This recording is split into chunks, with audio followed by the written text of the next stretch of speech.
What up, friends? This is my swan song, and today we're going to be reviewing the last and surprise final album by USS, The Science and Artfunkel, Victory Lap. Like I said before, this is a surprise final album that came after their supposed last album that they released also last year, Signs of Consciousness. You might recall, if you watched that review, that I was a bit mixed on the record. It definitely had some good tracks on there, however, it wasn't nearly the swan song that I was hoping for the duo, thanks to some very bland and uninteresting instrumentals and vocal performances. There were quite a few moments on the previous record that sounded just very cliche. However, I will say that they definitely rectified all of those mistakes with this new project. Drawing inspiration back to their earlier, quirkier roots, this album is just a great final taste of the band that sums up a lot of their discography. Harmonize has these super psychedelic synth lines that lead us into these very atmospheric beats and vocals. Like if somebody made an elegant trip-hop album, this is what I would imagine would be on it. It's basically a glorified intro to the album, however, calling it one just doesn't really do the track justice, I think. The first real track on the record, Little Red Riding World, is backed by a very cool, dirty beat and twinkling effects. Groovy bass and some odd instrumentation create this sonic dreamscape that feels lush and intricate. And while this is all happening, Ashley is kind of crooning about looking inward and trying to live a worry-free and zen life. It's like he's trying to vibe through this very overbearing instrumental, which creates a pretty fun dynamic. Sukha largely draws inspiration from their Questimation album, of all things. Having that drum and bass inspired dance beat with a guitar focus feels like just coming home, and it creates a very smooth surface for Ashley to kind of glide his vocals over. It has a rising passion that reflects these sort of lust in the lyrics, but also a tinge of worry that he's not good enough for the person he's trying to go after. I also really love the riff that comes after the chorus, feeling like a boiling point for his emotions. Words, Words, Words is probably one of the few, if not the only track that I'm just not a fan of on here. The beat is a tad basic for my liking with its hi-hats and very simplistic guitar, and the vocal repetition is a bit obnoxious. The flow also feels a bit stuttery at times, with each part not having a seamless transition as it should.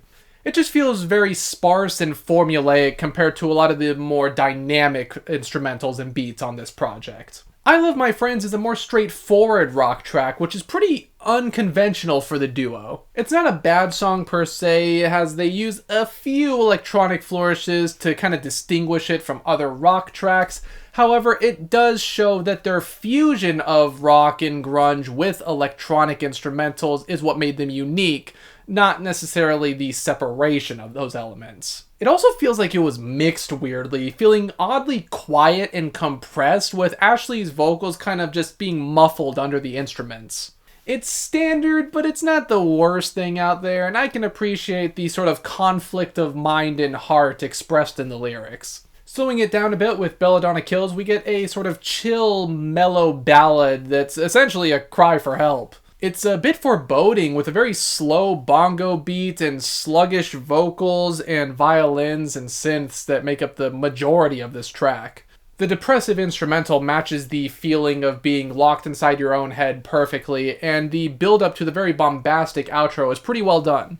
Bringing back the drum and bass influences once again, Scenester Fabulous has these very sparkling, festival-like synths and samples that really evoke a wistful feeling. That distorted chorus is pretty quirky, however the vocals on the verses can occasionally sound a bit strained. The instrumental break is definitely fun though, and the ominous vocals that break it up is definitely a unique contrast to the first half of the song. Next up we got Quicksand Man, and this one is a bop. Fun and echoing guitars and beats with a driving flow create just a great vibe. That chorus is catchy as hell, and the pre-chorus provides a great build-up to it. The instrumental has a sort of glitchy aesthetic to match the psychedelic nature of the track, and the cowbell adds some very whimsical touches to the beat overall. There's also some fun and quirky metaphors for unease, like My Fears in Stereo paint a scenario of Vincent van Gogh trying to play Super Mario. They really capture Ashley's anxiety in a surprisingly heartful and grounded way. Follow Lunar Ejector Maneuver is probably one of the best songs on here. Passionate vocal delivery and desperate sounding acoustic guitar, drums, and synth paint this very nihilistic picture that Ashley has at the moment. It also sort of describes how the world is fucked and Ashley's friends are all too depressed to really do anything about it. It's a very spacey and dramatic tune that I think captures how just tired and over it a lot of people feel at this point. Why Am I Like This is another very dire sounding song, largely continuing the themes expressed on the previous track. This might be my favorite song on the record, combining a somber ballad with a dramatic and grand score to create a swell of emotions. Lyrically, it's also very well expressed and deep, kind of dealing with depression and how you feel like a burden on your friends and you don't even know what's wrong with you. There's some seriously beautiful arrangements on this one, and the ending lyric of It's Who I Am is also pretty powerful. Nearing the end, we get to Golden Teacher. Okay, maybe this one's my favorite. A chill, sort of lo-fi hip-hop beat is a great segue off of the previous song. The opening line of Good Morning Fear is also pretty powerful. The delicate piano that's on top of this beat matches the other songs on this project in its vibe and cadence, however, it also provides a very unique identity to the track. The Glisten With Me chorus, I guess you can call it, is fantastic and elegant, and it leads into the outro of this song perfectly. It's a very somber yet empowering way to overcome fear and deal with anxiety. The last song on the project is Ode to Joyride, and I'm admittedly a bit torn on this one. It's a fun song for sure, but it's also very unfitting coming after Golden Teacher, I think. That track would have ended the album on such a great note, however, it feels a bit odd to do a complete 180 in terms of sound to end on a track like this. It's a bit jarring and odd, almost a bit underwhelming. It's not a bad track, it does return them to their drum and bass roots, and it does sound like an ending song, maybe just not for this album though. This is especially true because as somber as Golden Teacher was, it did have a hopeful ending, making a track like this feel kind of unnecessary. But overall, I do have to say, after having a fairly underwhelming previous album, this one is a great send-off for the band. The variety and lush instrumentals are mostly out in full force, showcasing a lot of the different combinations of sounds that they've played with throughout their career, alongside some pretty emotional and heartfelt songwriting. We've got the serious and the playful, the whimsical and the dire here.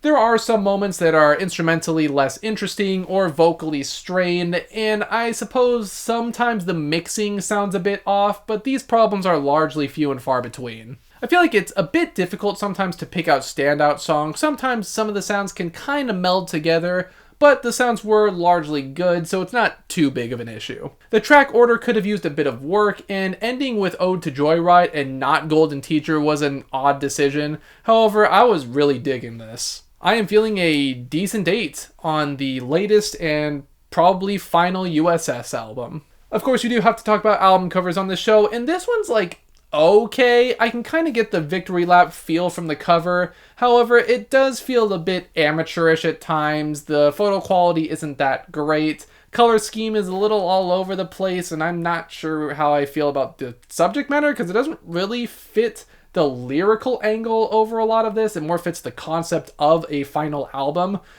But it's not the worst cover out there, but I feel like it could have been done better. As always, those are just my thoughts on this album. What do you guys think? Do you think this was a much better send-off compared to Einstein's of Consciousness? Or was this one still not really your thing? Let me know. Be sure to like, comment, subscribe, ring the bell if you also want to be an Einstein. I don't know, I didn't have an outro for this. But until the next one, farewell.